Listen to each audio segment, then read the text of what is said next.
This is a palette knife painting of a yellow pepper. I'm starting by blocking in the overall shape with a very thin mix of burnt umber and odorless terps. So I'm just getting the shapes in very loosely to work it around shadows and areas of light.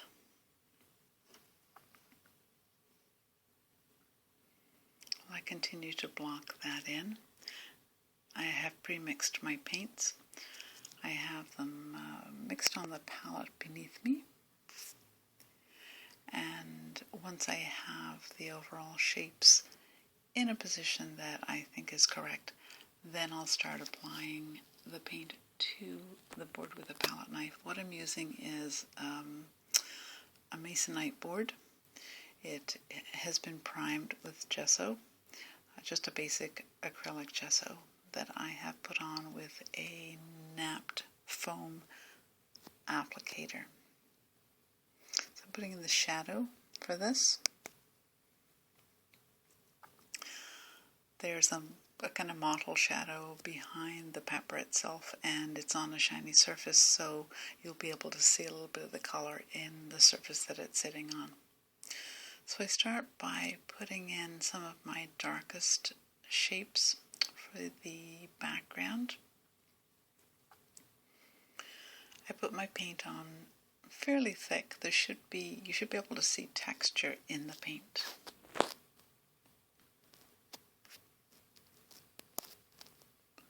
I'm using an application of alizarin crimson, ultramarine blue, and a little burnt umber to create that real dark shadow. And going around the edges of the pepper to give it definition. All these can be adjusted as I continue. Back to my palette to get the next color.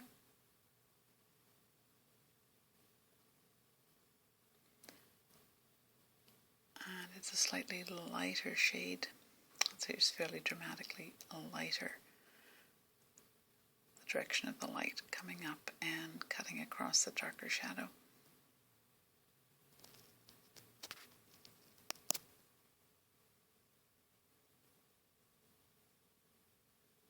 Usually I block around the object first and then start applying colors from there.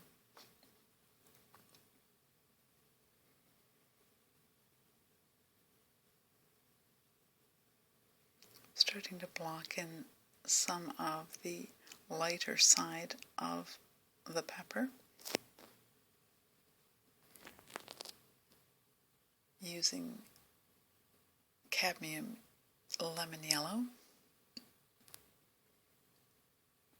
It might be mixed with a little bit of white to brighten it in places. Topping that edge with a little orange that has been created using cadmium lemon yellow and cadmium red light. Coming down to turning the form a little into a touch of shade, I've added some cadmium yellow light, which is a little darker than the lemon yellow, and a darker value of the orange that was used to touch the top form of the pepper, the curve of the first bell. Again, going in with a lighter value of that cad yellow and white to brighten it up, and turning into the form with the orange mix, slightly lighter value as it goes into the light.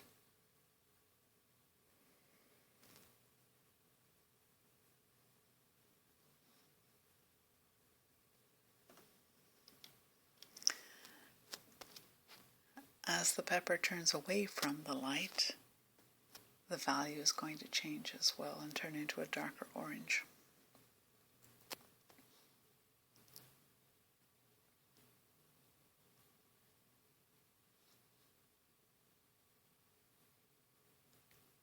just touching on the reflection of the pepper in the table surface. This is going to darken over time. I start blocking in shapes overall first, the same as I would with any other painting, and then going back and refining that and pulling in detail and increasing the values as I need to do so. But right now I'm just getting the basic shapes in place and the values in place. So again, turning into that form, the value is slightly darker as it goes away from the light. So there's an orange that is a mixed orange with cad red light and cadmium yellow light. In the section that's separating the lobes of the pepper, it's in a deeper shadow, and because it's orange and turning away from the light, the reflected, or the light that's not reflected, has a red value to it as a mix of the darker of the orange.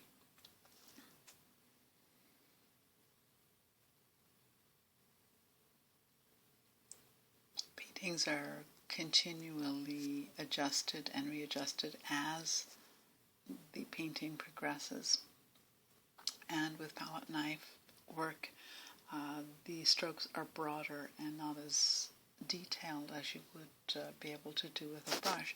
So you're laying down strokes of color that really need to just stay put. They should not be adjusted too much because you risk either creating muddy colors or areas that are not really clear to the viewer.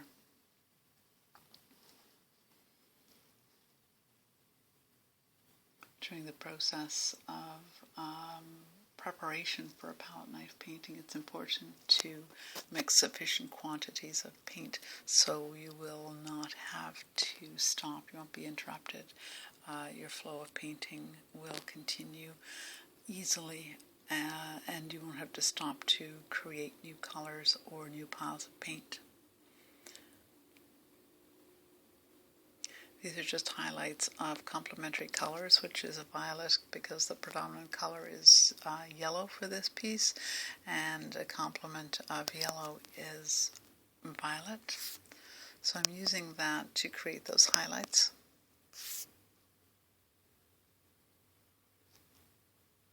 Not really so much highlights, but reflected light, because anything that has a shine to it, a reflective surface, is going to pick up some of the color from the surface it's sitting on, as well as any surrounding objects that it's close to. So just readjusting shapes and colors. Remember to wipe your knife clean between strokes whenever possible to avoid mixing colors unintentionally. Sometimes that can have a really great effect, but if it's something you didn't intend to do, it can be frustrating. So I'm going back into turning the form, and there's a lighter section. While that section of the pepper is in shadow, there is some reflected light hitting that side of the pepper. As well, the intensity and the dark shadow is a mix of orange deepened with red and little bird umber.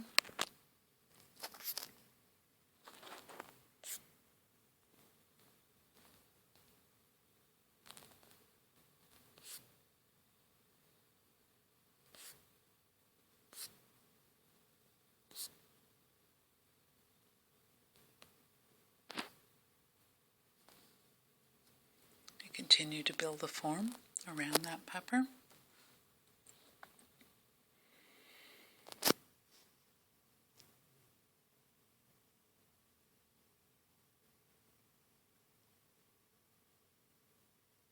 And because you're using a knife which is doesn't bend the same way a brush would, you end up manipulating either with the palette knife itself or moving your arm to accommodate the strokes to get a curved shape, for instance. I'm adjusting the paint and adding the sections that are on the far side of the pepper and behind the stalk.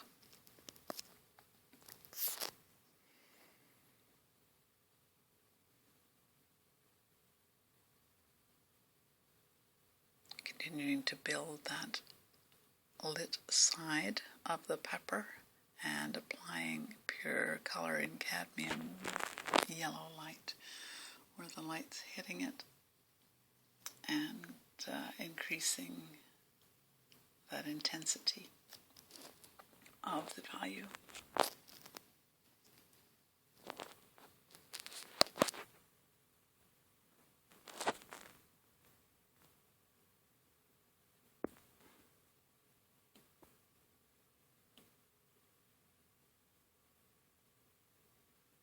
Very lightest section of the pepper are being highlighted with a mix of cad, lemon, and white.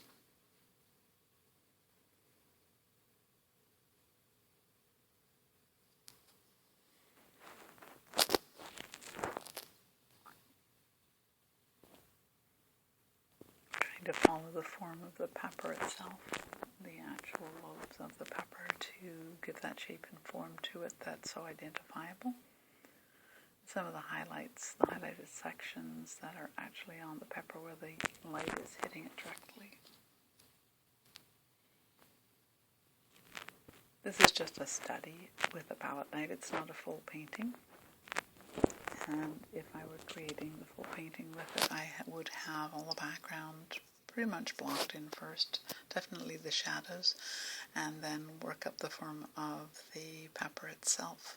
I'm starting to block in some more of the shadow or the reflection of the pepper onto the surface.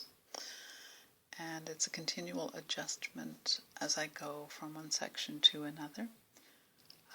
If I have a particular color on my knife, I will go back from section to section to try and just use the paint that I have on the knife, if it's just a small piece that I'm using, just a highlight. And then back to the palette continually to get more paint, and sometimes if I run out of a color, I will have to stop and remix, while we try to mix enough paint to complete the painting. It usually never happens quite that way, so there's a point where you need to remix a little color.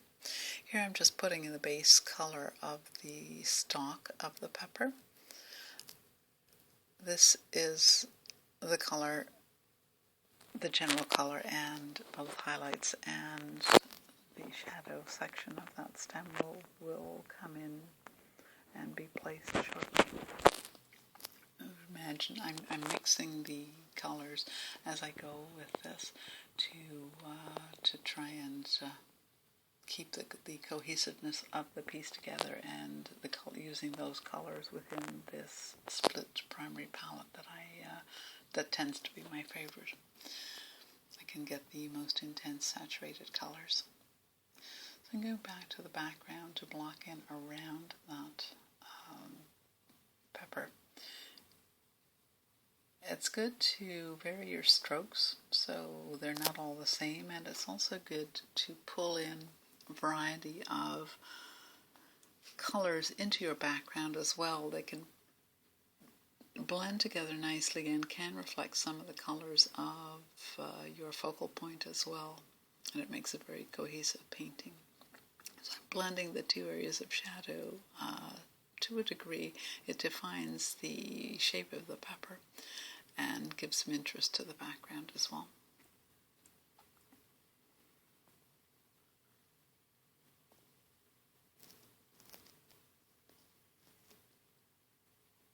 Painting with a palette knife, while it's a quicker process, it is no less lacking in observation skills and patience and the ability to judge shapes and values and colors. The difference with using a palette knife is that you're putting down broader strokes of color, and you usually aren't blending them that much, so it's an optical mixing that the viewer does when they look at the piece and see these swaths of color and how the eye looks at it and reads it as a pepper, as opposed to just chunks of color that are on a canvas or on a support.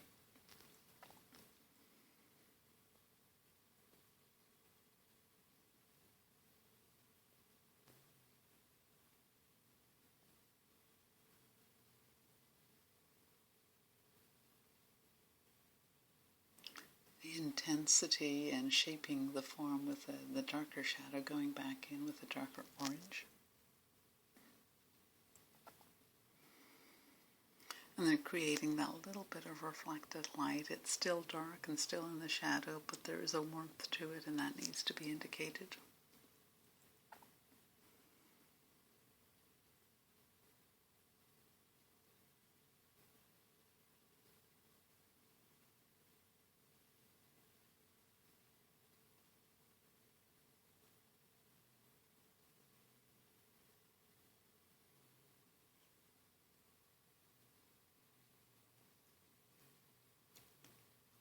Applying applying paint with a palette knife is not for the faint of heart. If you're scared of using up paint, it will take a reasonable amount of paint. It will not look as effective if you skimp on paint and you have a very thin layer. There should be visible strokes and layers of color within your painting for it to be effective. There should be an impasto effect, so it should be almost sculptural. And you should be able to see the knife strokes within the painting itself. So I'm going back and adjusting and readjusting constantly.